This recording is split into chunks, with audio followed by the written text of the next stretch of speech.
Una, papahiram mo lang siya ng amount na gusto mo. Pag outsole and midsole ng mga sapatos, ito yung mga paint na gagamitin mo. So sa midsole part ng mga sapatos, ang gagamitin natin dito is leather paint. Ito po yung itsura niya. Yung outsole naman yung gagamitin mo itong ilalim. Huwag kang gagamit ng leather paint kasi maraming nagkakamali dito. Ang gagamitin mo dyan is yung IC sole dye.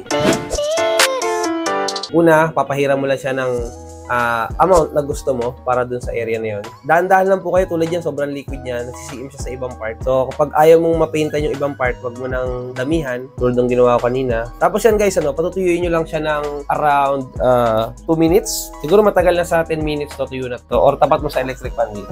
Ngayon, kung ma-heat gun kayo, mas better para at least mas mabilis siyang matuyo. O, dito naman tayo sa second part, dito naman sa leather part, okay? Hindi natin lalagyan ng paint firm solution, ha? Rektayin na natin para makita ninyo ano yung itsura niya. Ito yan, ayan.